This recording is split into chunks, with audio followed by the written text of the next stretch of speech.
Good evening, Brother Paulo. Good evening po. Start tayo ng 8 o'clock. 3 minutes pa.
So, kamusta naman dyan, Brother Paulo?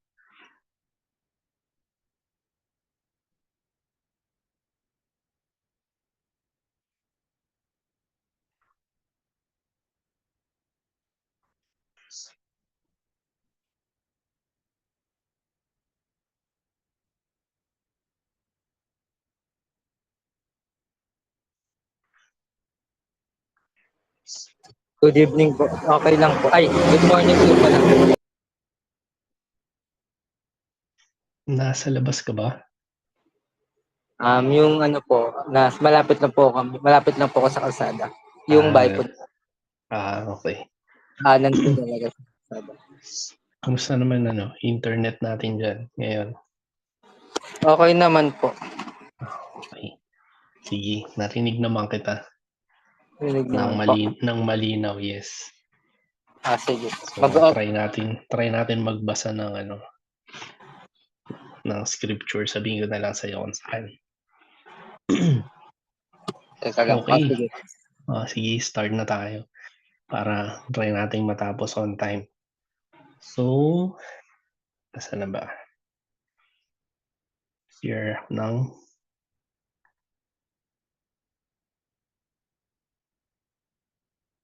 share namin.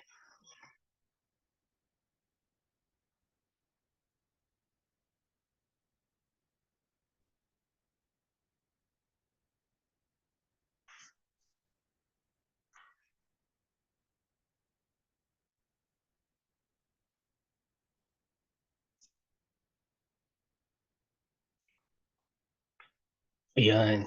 Nakikita mo ba yung share screen natin?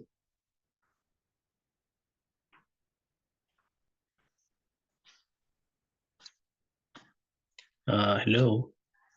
Sound check.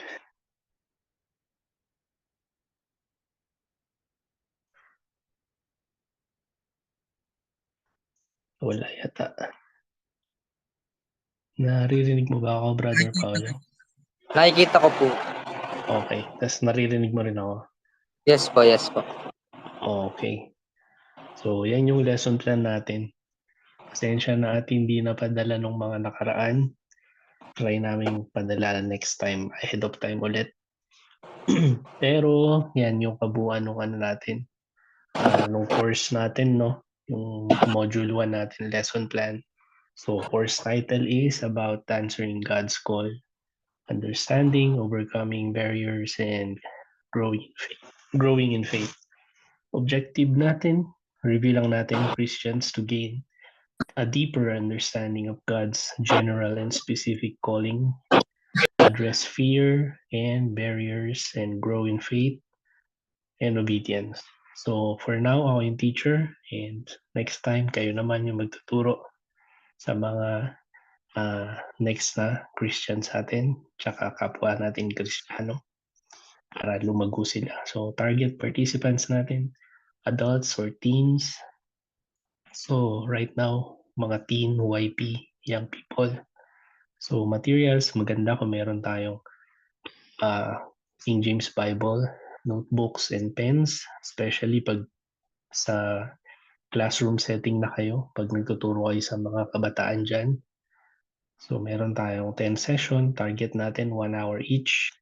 So medyo marami akong sinasabi yung mga nakaraan, kaya lampas-lampas tayo sa oras.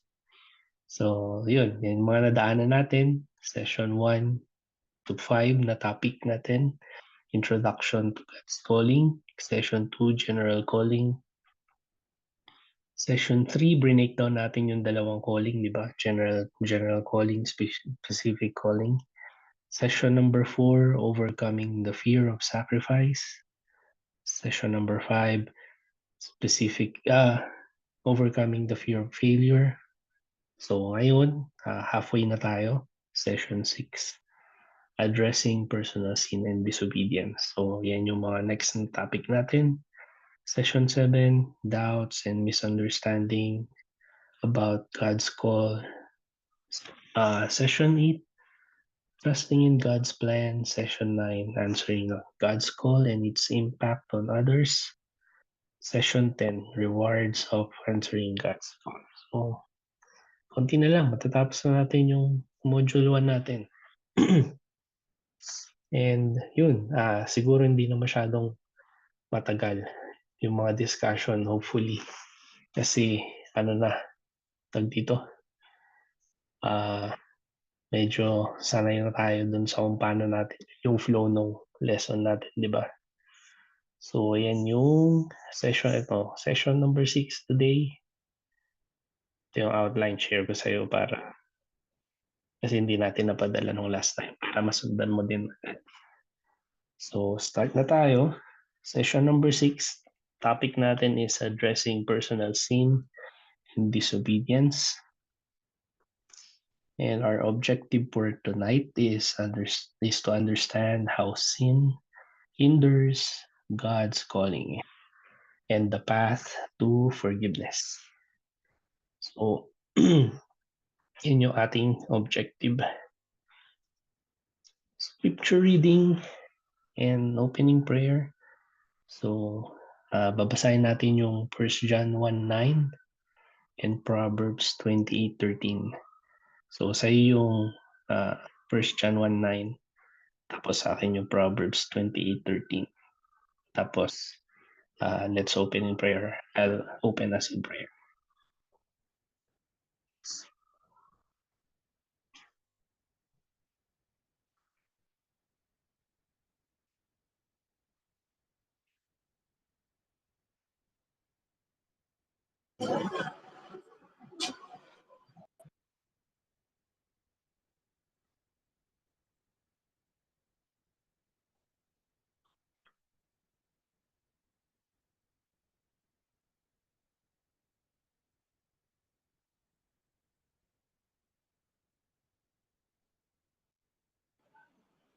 First John 1:9. Ang sabi po dito, if we confess our sins, He is faithful and just to forgive us our sins and to cleanse us from all unrighteousness. Okay, thank you, Brother Paulo. Tapos, sabi naman sa Proverbs 28:13, He that covereth his sins shall not prosper, but whoso confesseth and forsaketh them shall have mercy. So, take note ako dito yung word na confesseth nung ni-research ko siya. May idea siya na yung confess is to throw away, and then yung forsaketh na word or to forsake means to leave behind naman. So, yun yung idea doon. So, if we confess, ibig sabihin, parang ibinabato natin yung isang bagay, no? So, ibig sabihin sa kasalanan natin, tinatapon natin yung kasalanan natin. And then, yung forsake, ibig sabihin, iniiwanan na natin or tinatalikuran na natin siya. So, let us open our lesson in prayer. Let's come to the Lord in prayer. Let us pray. Heavenly Father, we thank you again for this time of fellowship and learning from your word. I thank you for Brother Paolo and his classmates. Nalangin ko po na pag-ingatan niyo po sila, mga kabataan po na hindi pa po nakaka-join sa aming Zoom meeting for this lesson. At dalangin po namin ang iyong gabay, ang iyong spirito sa pagtuturo, Panginoon. At bigyan mo po kami ng knowledge, wisdom, upang maunawaan po ang iyong mga salita. Dalangin po namin na ikaw ang maggabay sa bawat isa at magbigay ng blessing na magmumula sa iyong salita. Pagkaingatan mo nga po muli kami sa pag-aaral na ito, kahit na kami ay magkakaiwa-hiwalay at nasa magkakaibang bahagi po ng mundo. Linisin mo po kami at ihanda sa gabi na ito. In Jesus' name we pray. Amen. And yun nga, no? Yung tinake note ko, confess means to throw away. Yun yung idea. And forsake, to leave behind. Yun. Meron kasi tayo, hindi ko alam kung familiar ka doon. Meron tayong ginagamit na tool or merong na-develop yung isang Christian, si Mr. Strong Bible Dictionary siya, yung tinatawag na yun. Tapos yung mga words na nakikita natin sa Bible, pag hindi natin siya naintindihan, meron siyang katumbas na number dun sa dictionary. Tapos masa-search mo siya doon kung ano yung mga verses na gumamit ng word na yun in Hebrew. So, for example, itong Proverbs 28:13. So, Proverbs, search natin. Proverbs 28:13. Yan. Kapag may gusto kang maintindihan or kung paano niya ginamit yung word na yon, kasi di ba nasa English na tayo ngayon, English translation. So pag clinic mo yung dun sa app, pag clinic mo, makikita mo yung confess it. Sa Proverbs 28:13 ay ano siya, Hebrew word niya is yada. So yun nga, tapos ang sabi dun sa dictionary, it is a primitive word used only as the denominative from another Hebrew word, which is may number na 3027, literally meaning to use the hand, physically to throw. So yun yung idea nung word na yada, na nung translate sa English is confess it. So sabi niya, physically to throw a stone or an arrow at or away. Especially, another meaning, especially to revere or worship with extended hands. So yun yung idea niya. It is to throw or to cast out. So yun, may mga Bible tools pa tayo or resources na pwede nating gamitin kapag nagre-research tayo ng isang Bible verse, no? Pagka parang hindi siya ganun ka-clear sa atin or mas gusto nating maunawaan yung deeper meaning ng isang Bible verse or Bible word. So, yan yung ating verses for tonight. 1 John 1:9 tsaka Proverbs 28:13, which focuses on confessing our sins. So, asan tayo? Teaching point number 1, the impact of sin on spiritual growth and relationships. So, sana malit yung notes ko. Okay,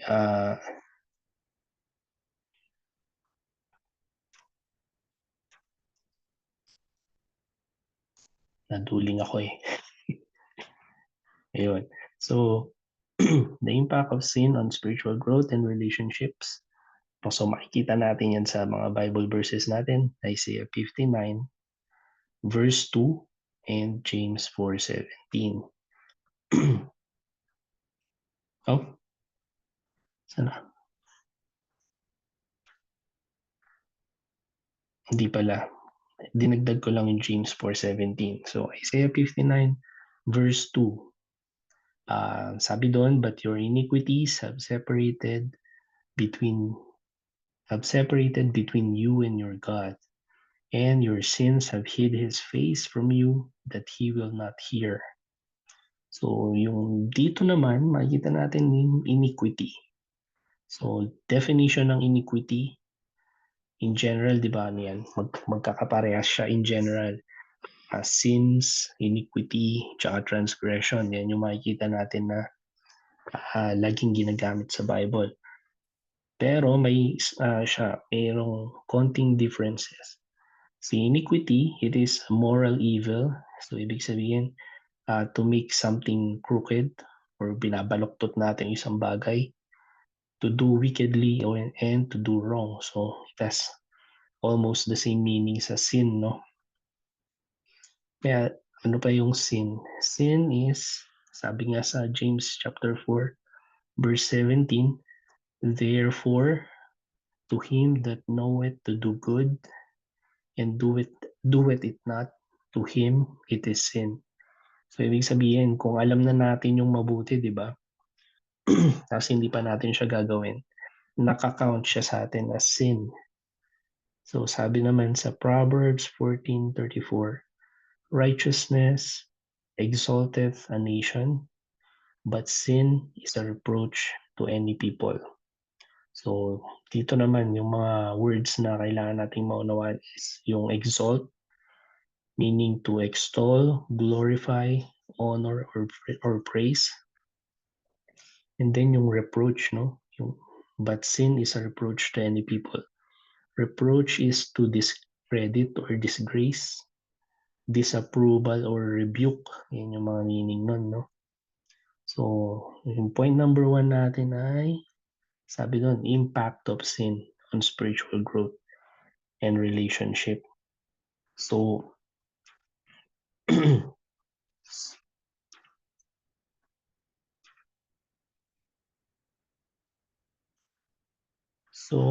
ibig sabihin, ang epekto nito or impact nito sa ating spiritual growth and relationship, number 1, sin slows down or stops us from growing spiritually. So, tuwing nagkakaroon tayo ng kasalanan, di ba? Bumabagal yung natin, yung pag-grow natin spiritually. Or minsan, na-stop na talaga, di ba? Bilang isang Kristiyano. So, sabi nga, di ba, merong mga Kristiyano na hindi, matatanda na sila or sasabihin nila, medyo ilang years na silang Kristiyano, pero makikipagkinumpara mo sila dun sa mga bagong mananampalataya, parang mas matured pa yung mga bata, di ba? So, yun yung nangyayari kasi maaari, hindi naman palagi, di ba? Pero maaari na namumuhay pa rin sila sa kasalanan, or yung sabi nga ni ano, 'di ba, ni Apostle Paul, God forbid na patuloy pa tayong mamuhay sa kasalanan, 'di ba, sa Romans chapter 6.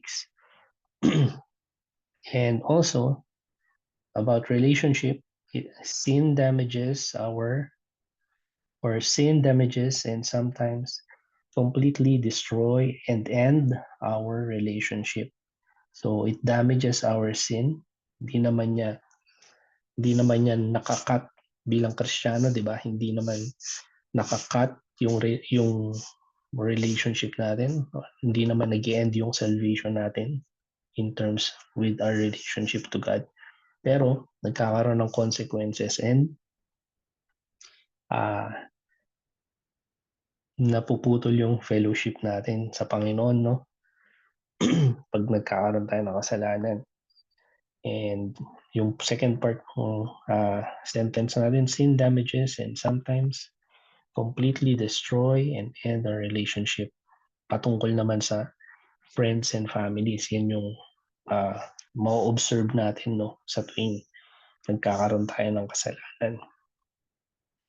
So, sabi nga, dun sa mga talata na binasa natin, but your iniquities, Isaiah 59 verse 2, but your iniquities have separated between you and your God, and your sins have hid his face from you, that he will not hear. So, excuse me, kung maalala natin, di ba, na unang separation natin from God is the Genesis story, no, yung fall of man.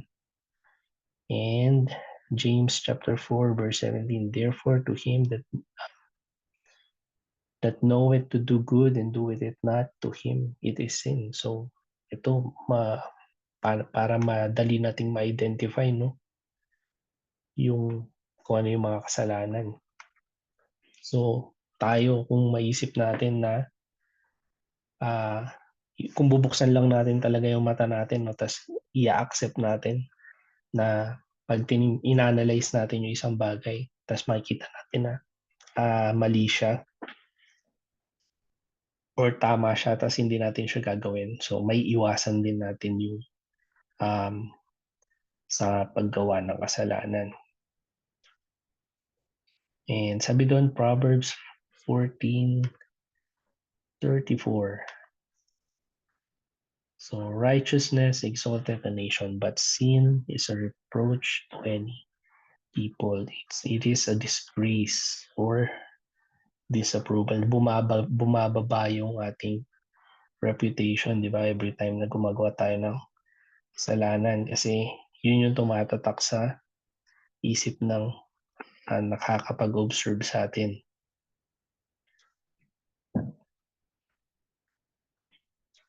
So number 2, confession and repentance as path to restoration. So yun yung binasa natin kanina, no? 1 John 1:9, if we confess our sins, he is faithful and just to forgive us our sins and to cleanse us from all unrighteousness. And Proverbs 28:13, he that covereth his sins shall not prosper, but whoso confesseth and forsaketh them shall have mercy. So confession is our acknowledgement of our sin, and repentance is our change of mind towards sin. So yung repentance, hindi siya yung no, yung sinasabi natin na pagsisisi na parang mababaw lang na pagsisisi. Repentance, kapag tiningnan natin yung, saan na ba yan? Yun nga, yung sinabi ko sa'yo kanina, yung Strong Bible Dictionary. May mga numbers. Proverbs 28:13. So,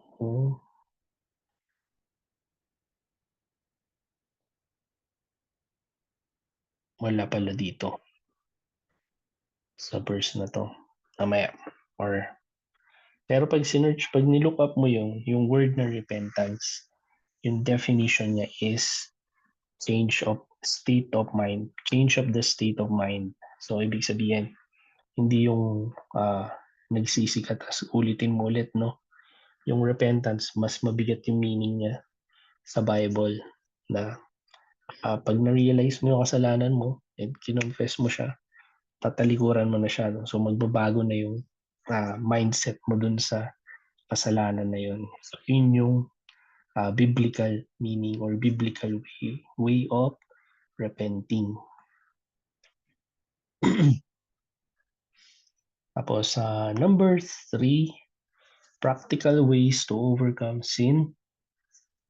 So letter A, acknowledge sin and its consequences. Sabi ng Bible, no, sa Romans 3:23, for all have sinned and come short of the glory of God. And sa Romans 6:23, for the wages of sin is death, but the gift of God is eternal life through Jesus Christ our Lord. And kung dadagdag natin yung ano, no, 1 John 1:10, if we say that we have not sinned, we make him a liar and his word is not in us. So yun, yung practical ways to overcome sin. If we open our eyes and our minds na meron tayong kasalanan, di ba? Marami sa atin mga tao, lalo na yung mga ano, di ba? Laging nasasabihan na mabait, katulad ko. Nung bata ako, lagi ako nasasabihan na mabait akong bata. Mabait na apo. Yeah. So parang feeling natin wala tayong ginagawang kasalanan. Pero pag 'di ba, pag ina-analyze mo or nag-reflect ka sa sarili mo, 'di ba? Babalikan mo yung mga nakaraan or yung pagiging bata mo na ang dami mo palang kasalanang ginawa. So, ano yung pinaka sa pananaw ng tao, yung pinamaliit na kasalanan yung pagsisinungaling, di ba? Na sinabi sa Bible. Yung iba kasi, iniisip nila yung kasalanan lang yung pagka nagnakaw ka, di ba? Or yung kasalanan pagka pumatay ka. Kumbaga yung iniisip nila yung mga mabibigat lang na kasalanan, yun lang yung kasalanan na kino-consider nila. So, consequences. Ano pang consequences? Yung nabanggit kanina, di ba, no? Na papalayo tayo sa fellowship natin sa Panginoon. And ano pa? Bilang Kristiyano, di ba, sabi sa Hebrews, pinichasten tayo ng Panginoon or pinapalo tayo ng Panginoon, dinidisiplina niya tayo. Ibig sabihin, tayo mga Christian, di ba, sabi dito, Romans 6:23, di ba, for the wages of sin is death, but the gift of God is eternal life through Christ Jesus our Lord. So, hindi porket sumampalataya na tayo sa Panginoong Diyos, tayo ay exempted na sa palo, no, or sa pagdidisiplina ng Panginoon. Kasi yung idea is ng salvation, we are saved and exempted na sa condemnation ng hell. Pero it doesn't mean na pag gumawa pa rin ako ng kasalanan ay wala nang consequence yun, di ba? Anong example nun, di ba? Parang yung naninigarilyo tsaka yung mga umiinom, di ba? Hindi porket malakas yung katawan, exempted na sa long-term effects ng paninigarilyo, di ba? And pag-iinom. Ibig sabihin, meron pa ring epekto yun sa katawan nung gumagawa nun. Kahit sabihin natin, malakas yung immune system niya, malakas yung pangatawan niya, lagi siya nag-exercise, di ba? So sa atin, ganun din sa ating mga Kristiyano. Hindi porket sumasampalataya tayo sa Panginoong Hesus natin, ibig sabihin, gagawa na tayo ng gagawa ng kasalanan kasi natanggap na natin yung salvation. Kaya nga, di ba, sabi dun sa Romans chapter 6, verse 1, what shall we say then? Shall we continue in sin that grace may abound? So verse 2, God forbid. How shall we that are dead to sin, live any longer therein? So ibig sabihin, nung namatay ang Panginoon, di ba? Namatay tayong kasama niya. Yung mga kasalanan natin, is namatay kasama niya. So bakit pa tayo mamumuhay sa kasalanan? So yun yung another way to overcome sin.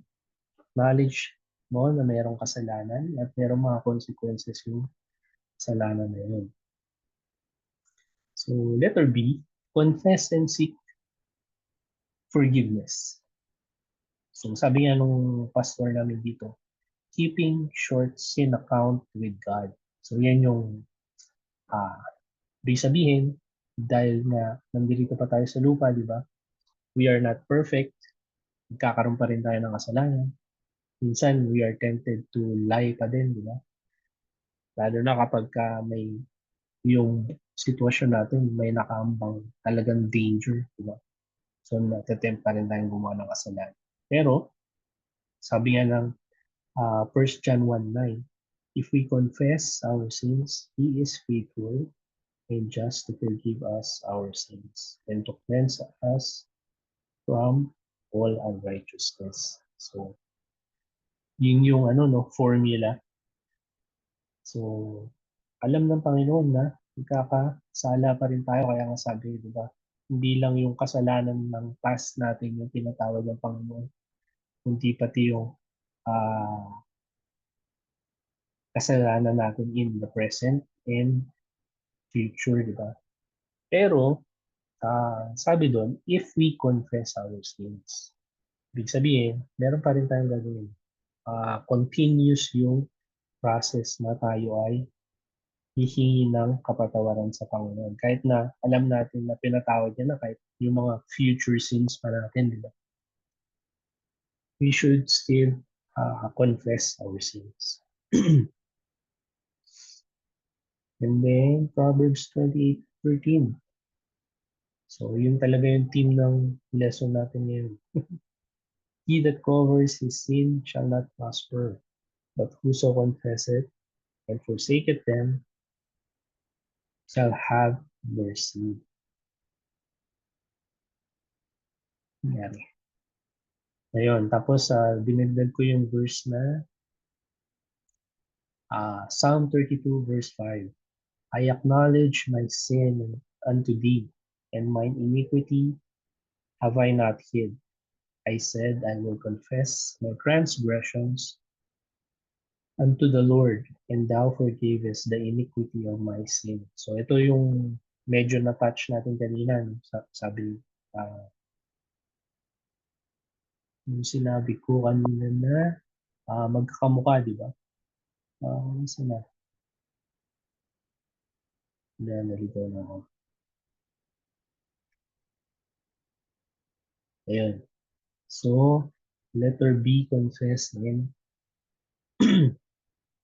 seek forgiveness. So, yun kanina, di ba, yung start, nabanggit ko sa iyo yung sin, iniquity, and transgression. Pero kung isipin mo, di ba, ba't hindi na lang niya translate na I acknowledge my sin unto thee, and my sin have I not hid. I said, I will confess my sin unto the Lord, and thou forgavest the sin of my sin. Diba? Pero pag tingin mo, diba, iba-iba yung word. So, meron kasi siya mga konting differences. So, dagdag na lang rin natin to. Sin, iniquity, and transgression is almost the same. Pero yung definition niya is, sin is any action or thought or attitude that goes against God's will and moral law. So, in general, lahat ng pagiging disobedient natin sa Panginoon is kasalanan. So, yung transgression Ang definition naman niya, ito yung mga kasalanan na in violation of the law or command. So, ano example nito? Example nito is yung kay Adam and Eve. Di ba, pinigyan sila ng command ng Panginoon na hindi sila pwedeng kumain ng fruit of the tree of knowledge and good and evil. Pero, hindi nila nagawa or hindi nila sinunod. So, nag-violate sila ng law or command. So, ang tawag doon is or pag na-translate yun sa Bible, usually transgression yung word na ginagamit. Pagka iniquity naman, yung word na ginamit, it means it is immoral behavior. So, ano example nun? Yung ginawa ni King David, di ba?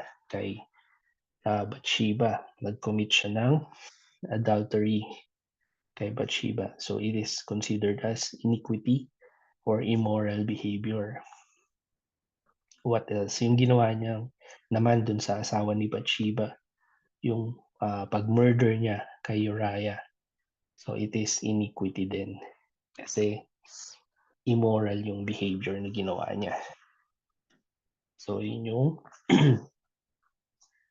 meaning nun. Tapos, number 3, or letter C. Meditate on God's word. Psalm 119, verse 11. And medyo nainip na yata si Brother Paulo. Basa ka, Brother Paulo. Psalm 119:11.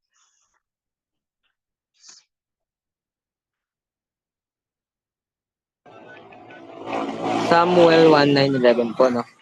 Mm-mm. 1:9 to 11 po.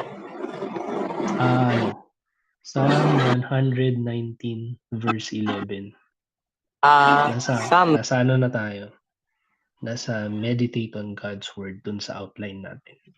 Opo. Psalms 119:11. 119. Ang sabi po dito,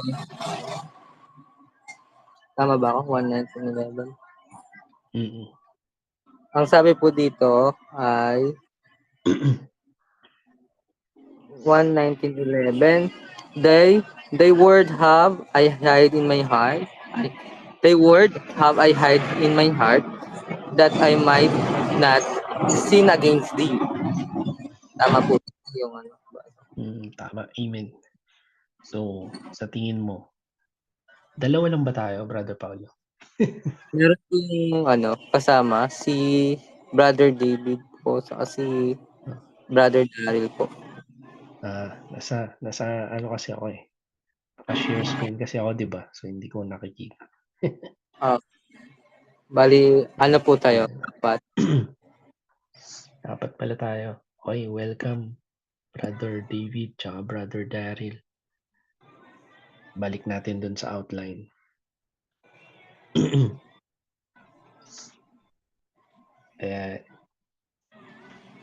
So, letter C, meditate on God's word is a practical way to overcome sin.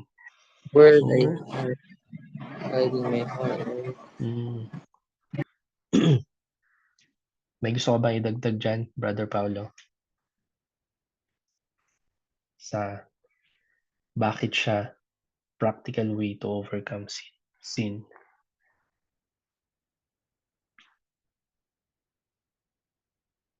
Oh.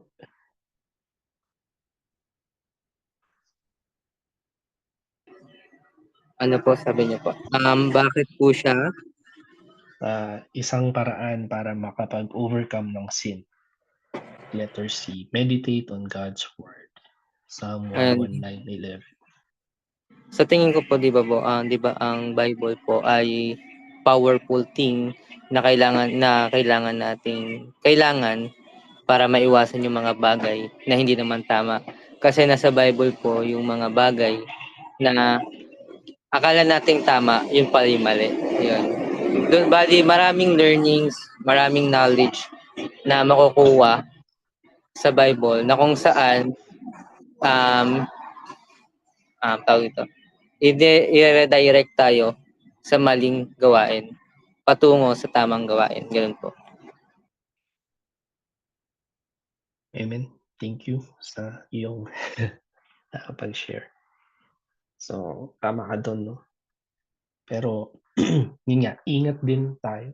Or syempre yung mga mas nakakabata sa atin siguro, yung hindi pa ganun ka-matured, no? Kasi ang iniisip nila, kasi tama naman yung tinuturo na yung nakasulat sa Bible ay sundin. Kaso yung iba, di ba, ah, may mga example din na sinulat sa Bible na mali, na dapat hindi gawin. Yun yung sinasabi mo, di ba? So, katulad nung kay King David, di ba?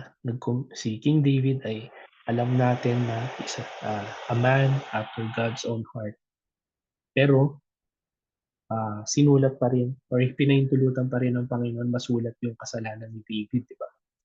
So, ibig ba sabihin nun, gagayahin natin si David na nag-commit ng adultery, di ba? So, syempre, kailangan din mag-isip. So, yung mga mas nakababata sa atin or yung mga hindi pa ganun ka-matured na Kristiyano, di ba? Yun minsan yung nagiging danger, lalo na yung mga, yun nga, di ba? So, nagkakaroon tayo ng transgression ba yun? Yung sinabi natin kanina, di ba? Ginagawa natin, pine-pervert natin yung salita na parang we are, yung mga tama, pinabaluktot natin para mag-fit sa mga gusto nating gawin. So, sinulat ko dito, alam ko sa Pilipinas to nangyari. So, sabi natin, di ba, practical way to overcome sin, meditate on God's word. So, there was this observation and testimony shared by a police pastor.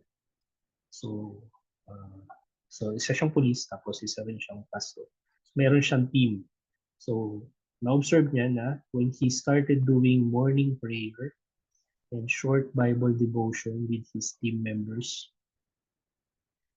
nabawasan yung mga complaints about corruption, tsaka bribery, tsaka yung mga unjust traffic apprehensions, bumaba. Yung mga hinuhuli para makutongan, di ba? So, merong isang police pastor na nag-testimony ng ganyan na yun nga, naisip niya one day na mag-start siya ng morning prayer and short Bible devotion bago ma-assign yung mga team members niya, no, sa mga areas kung saan sila nagbabantay ng traffic. So, isa siyang example. So, dahil nabahagian niya yung mga team member niya ng hindi naman lahat Kristiyano, pero nabahagian niya yung mga team member niya ng salita ng Diyos sa umaga na yun. Tapos, ginabayan niya sa pagpe-pray.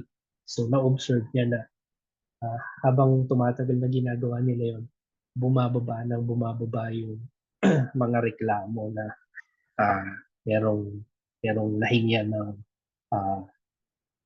kumbaga nakutungan nga sa atin sa Tagalog, diba? Na ng mga nagiging corrupt yung naiwasan naging corrupt yung mga police officer sa trabaho nila. Kasi kumbaga natatanunan sila ng salita ng Diyos. Parang sa atin, di ba, mga Kristiyano, sa palagi tayong nadadagdagan yung knowledge natin tuwing meron tayong mga nadadaan ng Bible verses. Tapos, yun yung nagagamit or ginagamit ng Panginoon para i-convict tayo na, oy, kasalanan yan, huwag natin gawin, di ba?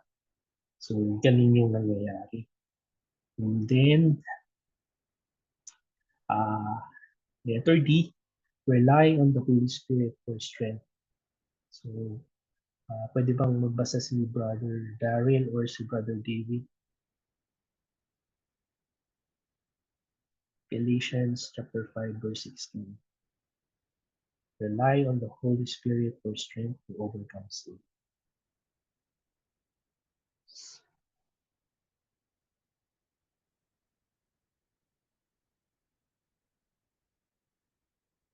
Ephesians 5:16 po. Galatians. Nasa ano na tayo? Gali- Sa outline.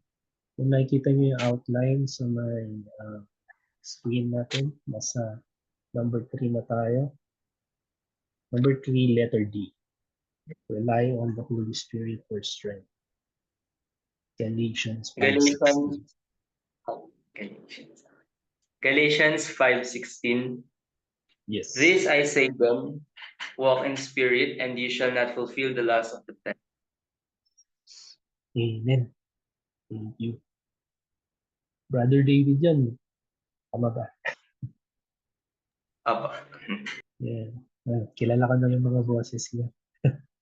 And so, rely on the Holy Spirit for strength to overcome sin. Galatians 5:16. This I say then, walk in the Spirit, and ye shall not fulfill the lust of the flesh. So, di ba, may sabi nga sa Bible, di ba, nag-war yung spirit and flesh natin.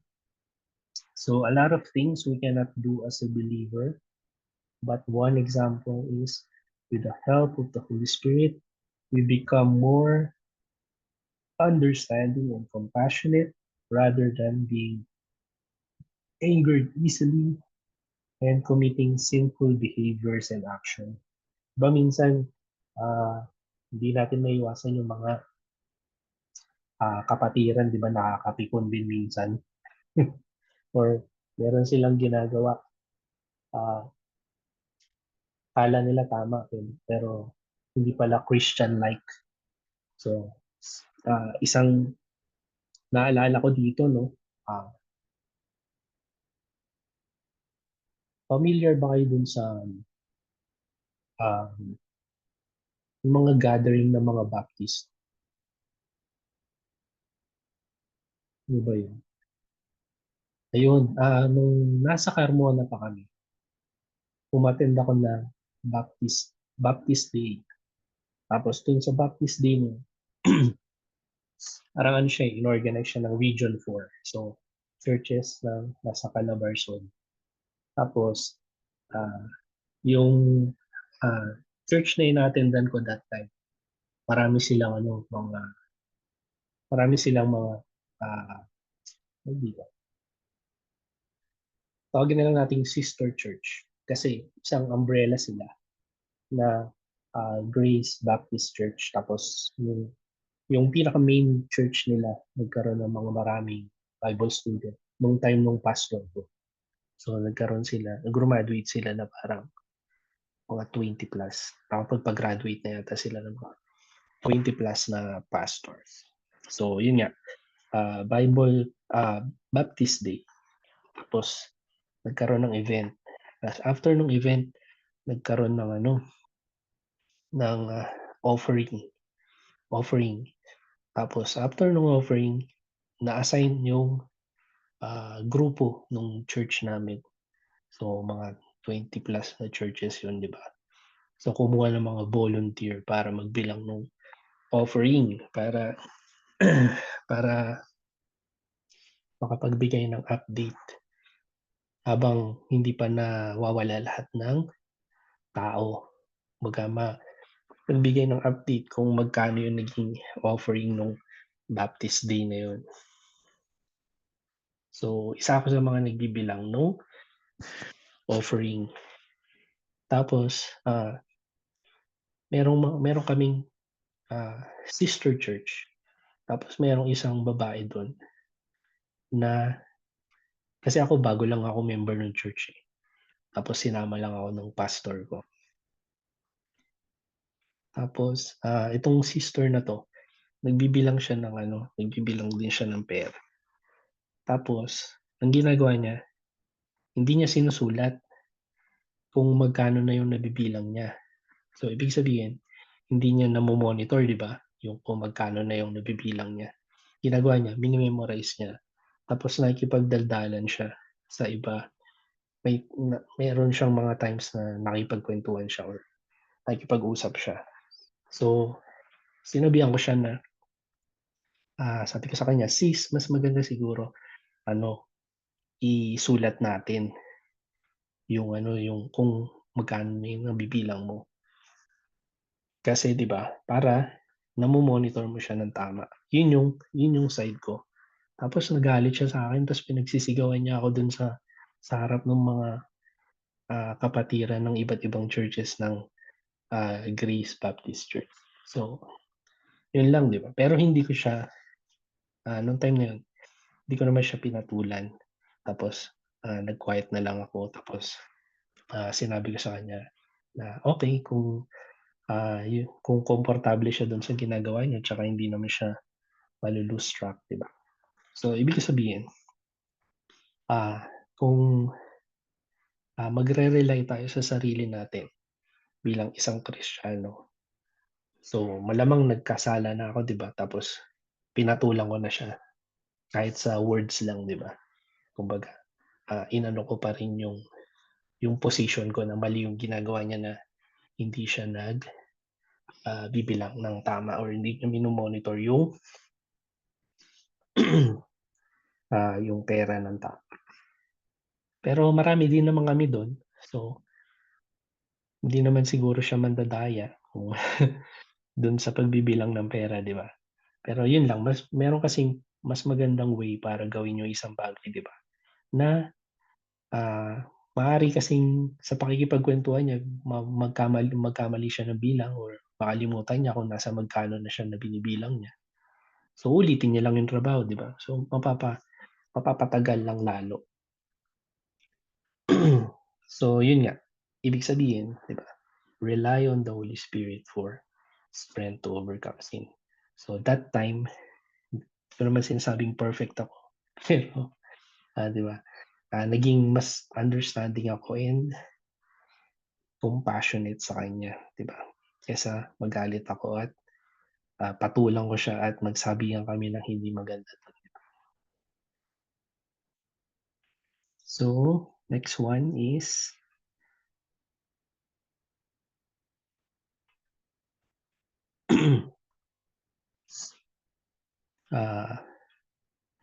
to overcome sin, letter E, seek accountability from fellow Christians.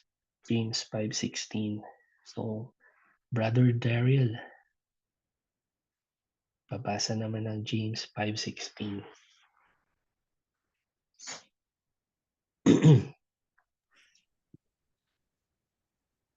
Confess your faults one to another and pray for one another, that ye may be healed. The effectual, fervent prayer of a righteous man availeth much.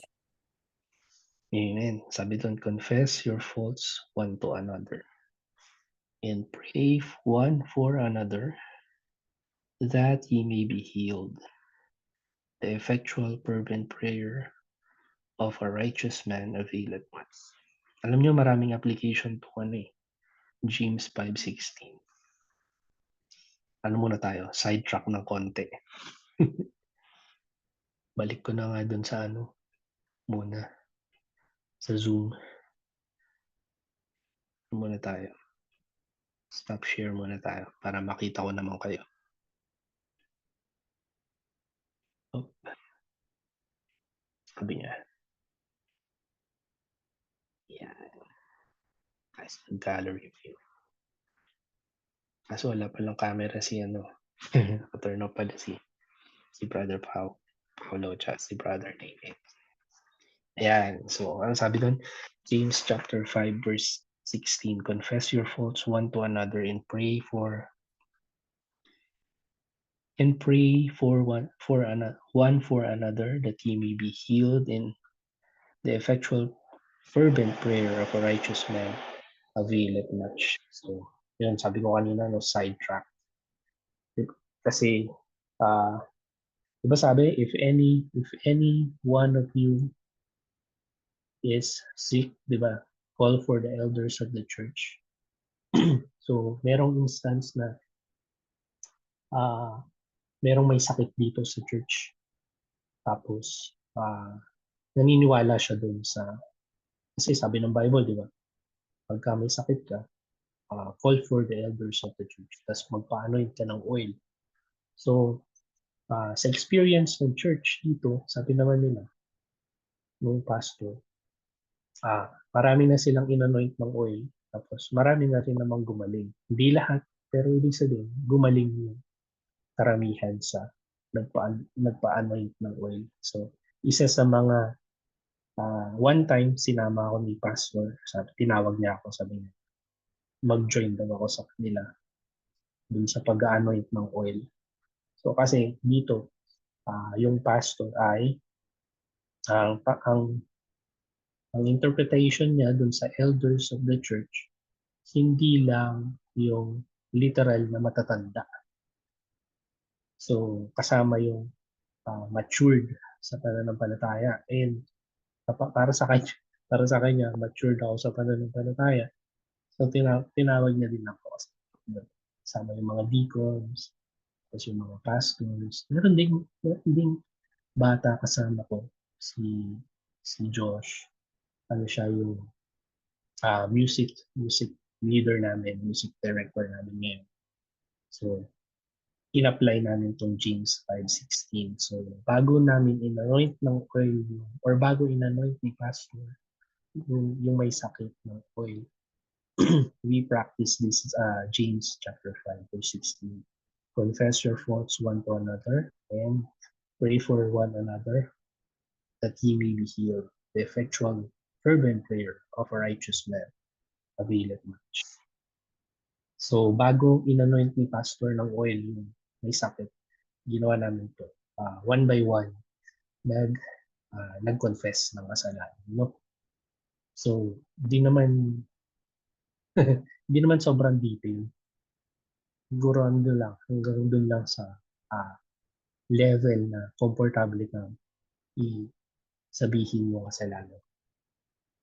So, meron dun isa, hindi sa chinichismis ko sila sa inyo, pero meron dun isa, kasalanan niya, mabilis, mainitin yung ulo niya. So, minsan sa kalsada, pag nagda-drive siya, na pag nakat siya, napapa-curse pa rin siya. O sana napapamura pa rin siya. So, yun, sabi niya kasalanan. Ngayon, tapos short-tempered. So, mga bilang isang lalaki, yung weaknesses sa kababaihan, di ba? Ano, tapos, yung mga nakakalimot sa kanyang prayer time and Bible reading, hindi faithful. So, yun, mga example ng mga na-confess na sin. So, tapos nun, pag dito, saka nag-proceed sa anointing of the sick ng oil. So, anong sabi dito? Seek accountability from fellow Christians to overcome sin. So, makakatulong yun, no? Yung kino-confess natin yung kasalanan sa kapwa natin Christian. So, ano example na to? Ayun, yung kami, di ba, ni Sister Jackie, before we enrolled dun sa Bob Jones Memorial Bible College dyan sa Pilipinas. So, meron silang weekly activity na makikipag-meet ka sa isa pang estudyante ng BJMBC. So, magiging partner kayo. Tag nila doon, SAP, partner, or meaning spiritual accountability partner. So, kunwari, si Brother Daryl at si Brother David, magiging mag-partner sila. So, every week, mag-meet, tapos bibigyan nyo ng update ng bawat isa, tapos meron siyang mga, ano ba example doon? Kasi every week, iba-iba yung pag-uusapan. Bibigyan nyo ng update yung isa't isa. So, kunwari, this week, about prayer time. So, ibig sabihin, sabihin mo kay Brother Daryl na this week, Monday na ako nakapag-pray, tapos the rest of the week, hindi na ako nag-pray. Mga ganun, di ba? So, nagkakaroon ng accountability. Okay, sabihin ko, Brother Paulo, hindi ako nakapag-Bible reading this week. wala akong nabasa kahit isang Bible verse. Ganun. So it keeps you accountable, di ba?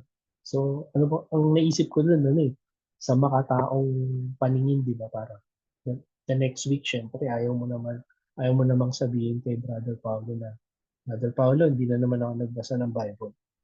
Yeah. Okay, Brother David, di na naman ako nag-pray this week. So, in a way, sa ating makataong pananaw, dahil, syempre, nakakapahiya yun, di ba? Or nakaka-embarrass na yun. Every time na lang na mag-meet kayo paulit-ulit, yun yung weakness mo, di ba? Hindi ka na nag-improve. So, maganda na meron ka accountability partner. O kaya, ano ba sinulat ko dito? So, yun nga. Accountability partner, not to judge and spread gossip, di ba? Hindi para i-chismis ka ni Brother David, ni Brother. Si hindi nagpo-pray yan. Sabi niya, Christian siya. Diba? Pero hindi siya nagpo-pray. Hindi siya nagpa-Bible reading. But to help spiritual development and maturity. So, yun yung goal natin sa accountability partner. So, siyempre, kailangan wise ka din, di ba? Hanap ka ng accountability partner na hindi matured na din in a way. Yung hindi ka i-chismis, di ba? Or pagkakalat na, ito kahinaan ni Brother Paolo. Or ito yung kahinaan ni Brother BJ, laging nagmumura kapag ka na-overtake ka. Ganun, di ba? O kaya pag nagulat si Brother BJ, biglang napapa-PI. Na ganun, di ba? Yun. So, and pray for one another. as a fellow Christian para ano pa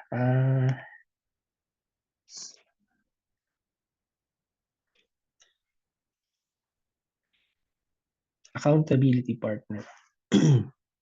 Siyempre encourage mo din yung partner mo, di ba? Or ikaw yung magre-remind na iwasan niya yung mga bagay na yun.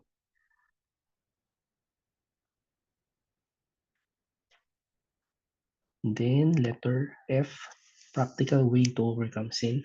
Avoid situations that lead to temptation.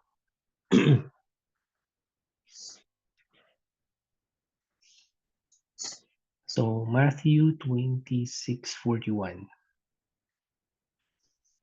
Ako na magbasa. Watch and pray that ye enter not into temptation. The spirit indeed is willing, but the flesh is weak. Matthew 6:13. And lead us not into temptation, but deliver us from evil. For thine is the kingdom and the power and the glory forever. Amen. So, ang example natin dyan. So, naalala ko yung pinsan ko, no? Minsan umuwi siya na, nalasing. Galing sa school. Umuwi lasing, amoy alak. Tapos, ibig sabihin, di ba, avoid situation that lead to temptation. So, example na nilagay ko dito, avoid drunkards on your way home by taking another way that leads home. Ibig sabihin, hindi naman isa lang yung daanan unless isa lang talaga yung daanan pauwi sa inyo, di ba? Pwede kang humanap ng isa pang madadaanan mo para maiwasan mo yung mga nagiinom sa kalsada. So, kung alam mo na, kunwari, first time, sabi natin, di ka nakaiwas, napainom ka doon ng mga lasing, diba? Next time, di ka nadadaan doon. So, yung pinsan ko yata, di ko na maalala yung story, pero parang dumaan pa rin siya doon. So, paulit-ulit niyang ginawa, di ba? So, ganun din sa atin, mga Christian. To overcome sin, avoid mo na yung mga ganong situation. So, sa atin naman, ano pa? Avoid bad company that leads you to sin. And choose friends wisely. So, yan, para sa ating mga kabataan and estudyante, di ba? So, naalala ko dati, nahatak din ako ng mga classmate sa mga bisyo-bisyo. Pero, mabiyaya ang Panginoon, di ba? Kasi hindi ko natutunan mag-drugs.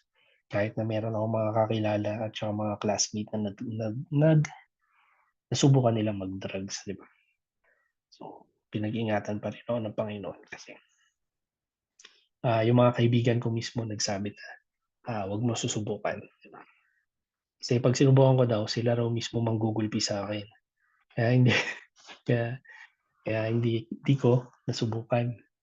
So, isa siyang blessing ng Panginoon sa akin. So, avoid bad company hanggat maaari. And choose your crowd, di ba?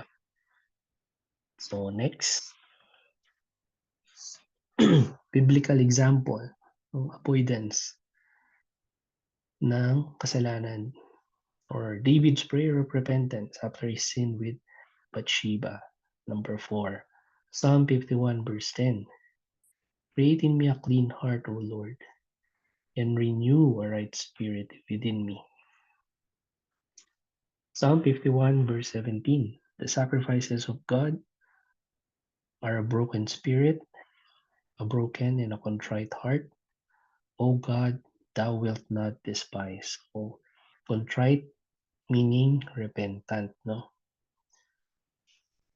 So, yun yung way para kapag overcome tayo ng sin. Hindi ko mahanap yung Bible verse kung saan ano siya.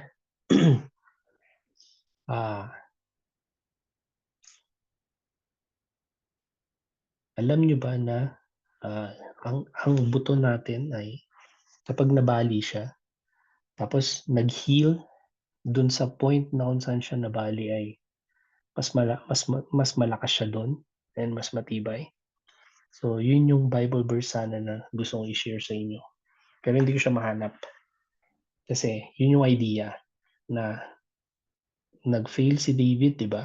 Tapos, yung Bible verse na yun is something like hinihiling niya sa Panginoon na dun sa weakness niya na yun ay palakasin siya ng Panginoon para hindi na siya kumbaga umulit dun sa pagkakamali na yun.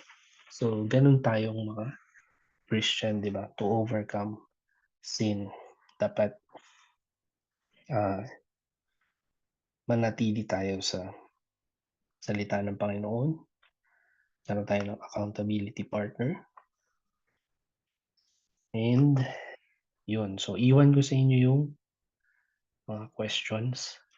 Tapos, recap natin next week para hindi tayo masyadong mag-extend. So, papadala ko yung outline.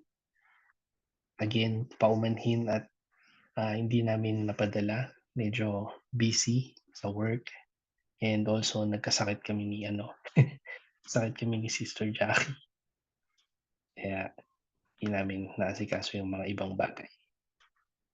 Okay? So, iwan ko sa inyo yung mga questions para marinig ko naman yung mga golden voices natin next meeting. Okay? So,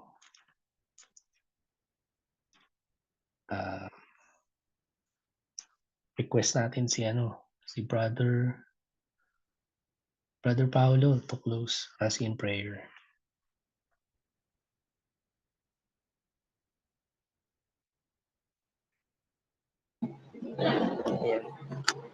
Tayo po'y manalangin. Amang banal makapangyarihan sa lahat, kami po'y muli nagpupulit nagpapasalamat sa araw na ito sa biyayang pinagkaloob niyo po sa bawat isa, Panginoon, sa aming tinalakay ngayon, naway po'y tumimo sa aming isipan at maging kagamit-gamit sa bawat isa, Panginoon. Kayo po ang maghari sa aming puso't isipan. Maraming salamat din po, Panginoon, sa mga kapwa ko kabataan na naging bukas ang kanilang isipan at puso para tanggapin ang mga salitang itinuro ni Brother BJ. Naway, Panginoon, kayo po ang maluhati at laging unahin basta sa gawain niyo, Panginoon. Ito lang po ang aming samot dalangin sa pangalan ng Panginoon Jesus. Amen. Amen. Salamat sa pag-attend, mga kapatid. And till next week. Good night and God bless. Thank you po. Thank you. Thank you po. God bless din po. Thank you po.